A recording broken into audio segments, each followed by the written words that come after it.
আসসালামু আলাইকুম, কেমন আছেন সবাই? আশা করি সবাই ভালো আছেন। আমি আব্দুল্লাহ আল মামুন, টেক নার্সবিডির আরেকটি ভিডিওতে আপনাদের সবাইকে স্বাগতম জানাচ্ছি। তো পিসি কেস বা পিসি কোম্পানি নিয়ে যারা ঘাটাঘাটি করেন বা জানাশোনা আছে তারা অবশ্যই লিয়ানলি O11 ডায়নামিক এই কেসিংটার সাথে বা এই টাইপের ডিজাইন কেসিংয়ের সাথে আপনারা পরিচিত বা এটার নাম অবশ্যই শুনেছেন।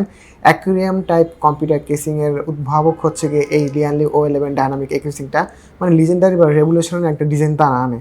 তারপর তাদের দেখা দেখি বিভিন্ন আপনার দেখা গেছে ফেমাস পিসি কোম্পানির ব্র্যান্ড থেকে শুরু করে নামে জামে হাবি জাবি নানান ব্র্যান্ড আপনার এই কেসিংটা বা এই অ্যাকুয়ারিয়াম টাইপ আপনার পিসি কেসিংয়ের এই ডিজাইনটা নিয়ে আসছেন। তো আজকে আমরা ওরকমই একটা কেসিং নিয়ে আলোচনা করব, মানে বলা চলে আপনার লিয়ানলি O11 ডায়নামিকের সৎ ভাই বলতে পারেন, ছোট ভাই বলতে পারেন, বা আপনার যেটাই বলতে পারেন। এটা হচ্ছে কি Xigmatek Aquarius Pro। এইটাতে প্রায় আপনার 90% ওই আপনার লিয়ানলি O11 ডায়নামিকের মতোই ফিচার প্লাস ডিজাইন এবং লুক পেয়ে যাবেন। তো আজকে আমরা এটা নিয়ে কথা বলবো। আর আমাদের এই কেসিংটি আজকে প্রোভাইড করেছে Unix computer system, computer city centre, আরডিব অনুযুক্ততরে তাদের সব রয়েছে। তাদের কাছে কম্পিউটার এবং আইটি সেক্টরের যাবতীয় প্রোডাক্ট পেয়ে যাবেন। তাদের ফেসবুক এবং ওয়েবসাইট থেকে আমাদের ভিডিও ডিসক্রিপশনে দেওয়া থাকবে, আপনারা চেক করতে পারেন। আর ভিডিও শুরু করার আগে অবশ্যই এখন আমরা চ্যানেলটি যারা সাবস্ক্রাইব করেন অবশ্যই চ্যানেল সাবস্ক্রাইব করে দেবেন। তো চলুন ইন্ট্রোর পরে আমরা ফিরে আসছি।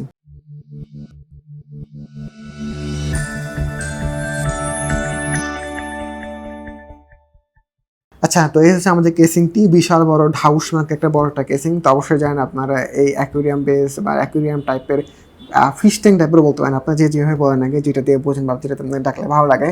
তো এই টাইপের কেসিংগুলো আমরা একটু বড় হয়ে থাকে, আর এগুলো আপনার বেস কাস্টমার হচ্ছে যারা এটেক্স বিল্ড করে থাকে। আপনারা মাইক্রো এটেক্স বা আইটেক্স মাদারবোর্ড ইউজ করতে পারবেন, তো মনে হয় না কেউ আইটেক্স মাদারবোর্ড ইউজ করবে। ম্যাক্সিমাম দেখা গেছে আপনার এটেক্স দিয়ে যদি বিল্ড করেন তাহলে আপনার বিল্ডটা অনেক বেশি সুন্দর হবে। আচ্ছা, তো এই টাইপের কেসগুলো তো একটা আপনার নরমাল বৈশিষ্ট্য থাকে যে আপনার 90 ডিগ্রি পরিমাণ আপনার একটা ভিউ পেয়ে যাবেন, সামনে দিয়েও আপনার গ্লাস এবং সাইড দিয়েও পরিমাণ গ্লাস। এই দুইটা গ্লাসে কিন্তু একদম পুরো ক্লিয়ার, আপনার কোনো টিন্ট নাই গ্লাসগুলোর মধ্যে, মানে খুব ইজিলি আপনার ভিতরে আপনার ইনস্ট্রুমেন্ট লাইটিং খুব ইজিলি আপনি দেখাতে পারবেন বা শো করাতে পারবেন, যাতে আপনার ফ্রেন্ডরা এসে বসে থাকে আপনার পিসি থেকে 5 মিনিট হাঁ করে তাকিয়ে থেকে আপনার এই সুন্দর আরজি বা পিসি বিল্ডটাকে তারা এনজয় করতে পারে। তো এই কেসিংটার সাথে আপনারা প্রি বিল্ড হিসাবে আপনার 1 2 3 4 5 6 7টি ফ্যান পেয়ে যাবে, 7টি ARGB ফ্যান। এটা আপনার সাইড প্যানেল রয়েছে 3টি, নিচে রয়েছে 3টি এবং পেছনে রয়েছে 1টি। এবার পেছনে ফ্যানটিও আপনার RGB দিয়েছে, জিনিসটা ভালো করেছে, কারণ এটা যেহেতু আপনার ফুল ভিউ পাওয়া যাবে, তো সেক্ষেত্রে পিছনে RGB থাকলে এটা আপনার খুব ইজিলি দেখা যাবে এবং দেখতেও আপনার জিনিসটাকে ভালো লাগবে। আচ্ছা, আর এখানে সামনে আপনার ডান পাশে আপনার Xigmatek-এর লোগো দেওয়া আছে, 3D লোগো যেটাকে বলে, 3D এমবেডেড লোগো যেটাকে বলে। এটা ভালোই করেছে, অন্যান্য ব্র্যান্ডের মতো বা কিছু ব্র্যান্ডের মতো খুব বড় করে Xigmatek লেখা এরকম মার্কিং করা নেই, জিনিসটা খুব ভালো এটাতে। এটা হচ্ছে আপনার ব্ল্যাক কালার, এটা আপনার আরেকটা কালার ভ্যারিয়েন্ট পাবেন হচ্ছে হোয়াইট কালার, ওটা থেকে আপনার আর্কটিক নামে। আচ্ছা, তো এইটার আপনার যদি সামনের পেছনের প্যানেলটা যদি খুলতে চান, এখানে কিন্তু সামনে বা পাশে আপনি কিন্তু কোনো স্ক্রু দেখবেন এটা খোলার জন্য। তো এটা খোলাটা একটু আপনার লেন্থি, কারণ আপনার এটা যদি এই প্যানেলগুলো যদি খুলতে চান তাহলে সবার আগে আপনি এখানে উপরে প্যানেলটা খুলতে হবে। আমি আপনাকে উপরে প্যানেলটা যদি খুলে একটু দেখাই, আর এখানে আপনারা যত জায়গায় যে আপনারা ম্যাশ কাটরটা দেখতে পাবেন, এগুলো কিন্তু আপনার ম্যাশ প্যানেল না, এগুলো পুরো হচ্ছে গিয়ে আপনার স্টিল প্লেট আছে, স্টিল প্লেটের মধ্যে ম্যাশ কাট করে দেওয়া হয়েছে। এই যে উপরের প্লেটটা খুলে আপনাকে দেখায় যে এই যে দেখতে পাচ্ছেন, এটা কিন্তু পিওর স্টিলের মধ্যে আপনার ম্যাশ কাটারটা করে দেওয়া আছে। সো এটা দেখে বোঝা যাচ্ছে যে তারা কোয়ালিটিটা খুব ভালোভাবে মেনটেন করার চেষ্টা করছে, এবং এটা কিন্তু আপনার নর্মাল অর্ডিনারি কোনো স্টিল না, এটা কিন্তু ভালো পরিমাণে আপনার মজবুত এবং টেকসই একটা স্টিল, এবং এটা কালার কোয়ালিটি দেখে আমার কাছে খুব ভালো লাগছে। অবশ্যই এটা যেই প্রাইস যেরকম কোয়ালিটির আমরা আশা করতেই পারি। আচ্ছা, তারপরে যে এখানে আমাদের যে সাইড প্যানেলটা আছে, সাইড প্যানেলটা যদি আমি আপনাকে একটু দিকে এনে দেখাই, এই যে আচ্ছা, তো সাইড প্যানেলটা যদি আমরা উপরের দিকে টান দিই, এই যে উপরের দিকে টান দিলে দেখবে এটা কিন্তু আপনার কিন্তু খুলে আসছে। এটা হচ্ছে গিয়ে আপনার 4mm এর টেম্পার্ড গ্লাস, আপনার পিওর আপনার স্বচ্ছ টেম্পার যেটা বলে এইটা। আর এই টেম্পার গ্লাস আর আপনার যদি এই পাশে যদি দেখায় যে ওপরে আর নিচে একটা স্টিলের প্লেট দেওয়া আছে, এখানে যে সাইডে যে আপনার রাউন্ড করে দেওয়া আছে যে আপনার কালো যেই রেখাটা, এই রেখাটা পাশে, এবং তার দুই পাশে আপনার বামে এবং ডানা আপনার দেখতে পাচ্ছেন একটা সফট কুশনের মতো রাবার টাইপের দেওয়া আছে। এর থেকে কী হয়, আপনার যখন আপনার কেসিংটা যখন আপনার ফ্যানগুলো যখন ঘুরবে, ওই ফ্যান ঘোরার কারণে যে কেসিংটা যে কাঁপবে, কাঁপার ফলে এখানে যে একটা গ্লাস লেগে, যেটা গ্লাসের একটা আপনার কাঁপার যে একটা আওয়াজ, এই আওয়াজটা আপনি এটা ধরুন আপনি সেটা পাবেন না, এইটা আপনার ভাইব্রেশনটাকে আপনার সোক আপ করে নেবে। এখানে যে সামনের পার্টটা রয়েছে, সামনের পার্টটা আপনি ঠিক আপনার সাইড প্যানেলের মতো উপর দিকে যদি আপনি আলতো করে যে আপনি ধাক্কা দেন, সামনের পার্টটা আপনার চলে আসে, সামনের পার্টটা ঠিক সেম এরকমই উপরে আর নিচে স্টিল একটা প্লেট দেওয়া আছে, আপনার যে চারপাশে যে আপনার কালো বর্ডার দেওয়া আছে বর্ডারটার পেছনে আর কি। তো এই জিনিসটা খুব ভালো করেছে, এই বর্ডার দেওয়ার কারণে কি হয়, ওই জিনিসটা খুব সুন্দরভাবে সিনমাটিনিয়াসলি আপনার ডিজাইনের সাথে আপনার লেগে যায়। আর এখানে একটা জিনিস হচ্ছে গিয়ে যে এখানে দেখতে পাচ্ছেন এটা কিন্তু স্টিলের একটা আপনার এখানে সাপোর্ট কিন্তু দেওয়া আছে। এর আগে আমরা রিভেঞ্জারে যেটা করতে কিন্তু এই সাপোর্টটা না দেওয়ার কারণে এখানে উপরে যে আপনার যে স্ট্রাকচারটা দেখতে পাচ্ছেন এই কোণটা কিন্তু নিচে একটু নেমে আসে। সো আমার মতে এখানে যে সাইডে যে আপনার যে সাপোর্টটা দিচ্ছে সেই সাপোর্টটা খুবই দরকার, স্পেশালি এই টাইপের কেসিংয়ের জন্য। হ্যাঁ, তবে এটা এই সাপোর্ট নাও দিতে পারে যদি উপরের স্ট্রাকচারটা ওরকমভাবে যে আপনার কি বলে শক্তপোক্ত করে যেটা পেছন দিয়ে আপনার এটা আপনার যে ওজনটা নিতে পারবে, তাহলে এই স্ট্রাকচার না দিলেও হয়। বাট আমার মতে মনে হয় এখানে এরকম স্ট্রাকচারটা দিলে এই জিনিসটা আপনার নিচে নেমে আসার সম্ভাবনা থাকবে না, খুব স্টিল থাকবে। আপনি যে প্রেশারও দেন নিচে নেমে আসার কোনো অপশন থাকবে না। আর এখানে আপনারা যদি নিচে দেখাই, নিচেও কিন্তু আপনার ঠিক আছে সেম আপনার যে নিচে যে ফ্যানগুলো নিচে আপনার ম্যাশ কাট করে দেওয়া আছে নিচে যে স্টিল প্লেটটা আছে ওটার মধ্যে। আর এখানে যদি ভেতরে যদি আমি বলি, এখানে মাদারবোর্ডের দিকে আসলে যে কোনো মাদারবোর্ড ইজি ইউজ করতে পারবেন। তো আমার পরামর্শ থাকবে আপনারা অবশ্যই এই কেসিংগুলোতে এইচএস মাদারবোর্ড ইউজ করবেন। আর আমার মনে হয় এই কেসিংগুলো যারা নিবেন এই প্রাইস রেঞ্জে তারা অবশ্যই এইচএস মাদারবোর্ড আসলে আপনার পিসিগুলো বিল করবেন। আচ্ছা, আর এখানে আপনার উপরে এবং সাইডে আপনার 360mm রেডিয়েটর ইউজ করতে পারবেন। উপরে আপনার 360mm রেডিয়েটর ইউজ করতে পারবেন, অথবা 120mm দুটি ফ্যান, অথবা 240mm দুইটি ফ্যান আপনারা ইউজ করতে পারবেন। এইখানে আপনারা যে এই কাটারগুলো দেখতে পাচ্ছেন কেবল ম্যানেজমেন্ট, সবগুলো কাটার মধ্যে রাবার গ্রামিট দিয়ে দেওয়া আছে। এই যে এই সাইডটা যদি দেখা, এই সাইডে আপনার রাবার গ্রামিট দিয়ে দেওয়া আছে।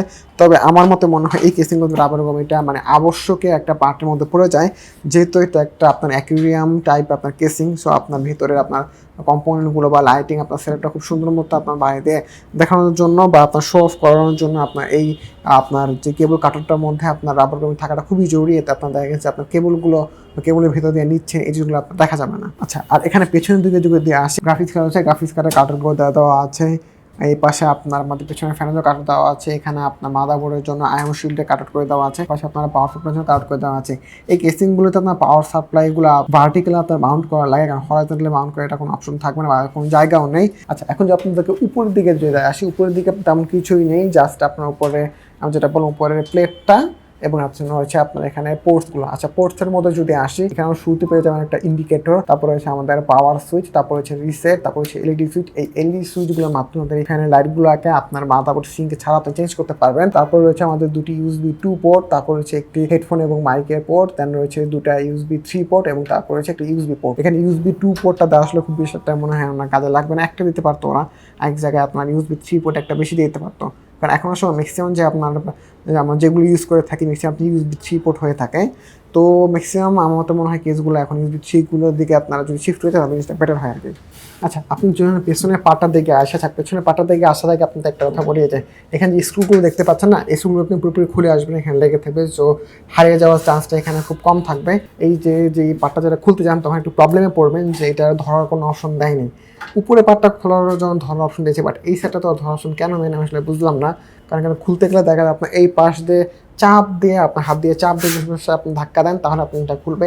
এটা খুব বিষয়টা কনভিনিয়েন্ট মনে হয়নি। পেছনের পাটটা পুরোটাতে জুড়ে ওরা ম্যাক্সিমাম জায়গাটা জুড়ে 80% জায়গা জুড়ে ওরা আপনার একটা ম্যাশ কাটার করে দিয়েছে এয়ার ফ্লোর জন্য। কারণ যেহেতু আপনার দেখতে পাচ্ছেন সামনের দিকে দুটার সব দিক দিয়ে আপনার গ্লাস, আপনার সামনে দিয়ে কোনো কাটার দেওয়ার কোনো অপশন রাখেনি বা অপশন নেই। তো সেহেতু তারা এয়ার ফ্লোর জন্য পিছনের পাটটা করে বেছে নিয়েছে। এই যে এটা হচ্ছে কি আমাদের সাইডের যে ফ্যানগুলো আছে এগুলা, সাইডে আমাদের 3টি ফ্যান। আর এখানে আপনারা কতগুলো কাটার দেখতে পাচ্ছেন, যেগুলো আপনার ভেতরের দিকে আপনারা দুটো হার্ড ডিস্ক আছে প্রত্যেকটা ভিতরে, তার মানে এখানে 4টা হার্ড ডিস্ক আপনি ইউজ করতে পারবেন। এবং বাইরের যে কাটারটা যেটা রয়েছে এর সাথে SSD গুলো আপনার এখানে মাউন্ট করতে পারবেন। আর আমার তো মনে হয় এসব কেসিং করতে দেখা যাচ্ছে হার্ড ডিস্ক আমার মতো মনে হয় খুব কম ইউজ করবে। তো সেক্ষেত্রে আমার মনে হয় এখানে যদি 6টা SSD-তে করে একটা করে আপনারা হার্ড ডিস্ক অপশন রাখতো এবং বাইরে যদি 6টা SSD অপশন দিত তা মানে আরও বেশি বেটার হতো। তাহলে এই জায়গাটা আরও বেশি আপনার একটু ক্লিন থাকতো, আপনার কেবল ম্যানেজমেন্টের জন্য একটু হেল্পফুল হতো। বাট এখন যে পরিমাণ জায়গা আছে আপনি কেবল ম্যানেজমেন্টের জন্য এনাফ পরিমাণে জায়গা দেওয়া আছে, আপনি খুব ইজিলি আপনারা কেবল ম্যানেজমেন্ট করতে পারতেন। যা আপনি কেবল ম্যানেজমেন্ট করার কোনো আগের কোনো এক্সপিরিয়েন্স নেই, তারা আপনি খুব ইজিলি কেবল ম্যানেজমেন্ট করতে পারবেন। RGB হাব কন্ট্রোলার এবং তার সাথে একটা আপনার রিমোট দেওয়া আছে, আপনার মাধ্যমে RGB আপনার কন্ট্রোল করতে পারবেন। এই দুটো জিনিস এই কেসিং এর সাথে আপনি পেয়ে যাবেন। সো আপনি এটা আলাদা কেনার কোনো প্রয়োজন পড়ছে না। ভার্টিক্যালি আপনার এখানে পাওয়ার আপনার এখানে মাউন্ট করতে পারবেন। তো ভার্টিক্যালি মাউন্ট করে এখানে যে পরিমাণ লম্বা জায়গা আছে আমার তো মনে হয় ইজিলি আপনারা মানে ভালো পরিমাণ লেন্থে আপনার পাওয়ার আপনি খুব ইজিলি এখানে মাউন্ট করতে পারবেন। নিচে আপনার ম্যাশ কাট করে দেওয়া আছে, তো এই পাশে যে আপনার হিটটা থাকবে হিটটা বেরো যেতে পারবে। এবং আপনার পাওয়ার সাপ্লাই নিচে যে এখানে কাট করে দেওয়া আছে, কিছু গোল গোল রাউন্ড করে কাট করে দেওয়া আছে। এই কাটগুলো দিয়ে আপনার পিছনে হেডটা বাইরে দিয়ে আপনার বের হয়ে যেতে পারবে। আচ্ছা, আর এই কেসিংটা আপনারা বর্তমান মার্কেটে আপনার 12,500 থেকে 13,000-এর মধ্যে পেয়ে যাবেন। তো প্রাইসটা শুনে বুঝতে পারছেন যে মোটামুটি একটু ভালো রকমের প্রাইস। তো এই প্রাইস রেঞ্জে আমরা এটার বিল্ড কোয়ালিটি থেকে শুরু করে মোটামুটি যা দেখলাম আমার কাছে মনে হচ্ছে যে কনভিনিয়েন্ট, বাট প্রাইসটা যদি একটু কম হতো তাহলে আরও বেটার হতো, আরও বেশি আমাদের জন্য সহজলভ্য হতো জিনিসটা। আচ্ছা, তো এই কেসিংয়ের ডিজাইন এবং স্পেসিফিক ডিটেলস সম্পর্কে আপনাকে বললাম। তারপর যে আপনাদের কারো এটার কোনো প্রশ্ন থাকে তাহলে অবশ্যই আমাদের কমেন্ট বক্সে জানাবেন। আমরা যত দ্রুত সম্ভব আপনার কমেন্টে রিপ্লাই দেওয়ার চেষ্টা করব।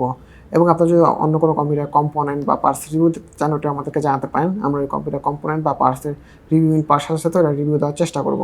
তো নেক্সট কোনো ভিডিওতে একটা কম্পিউটার কম্পোনেন্ট বা প্রোডাক্টের রিভিউ নিয়ে আসবো। ততক্ষণ সবাই ভালো থাকবেন, সুস্থ থাকবেন। আল্লাহ হাফেজ।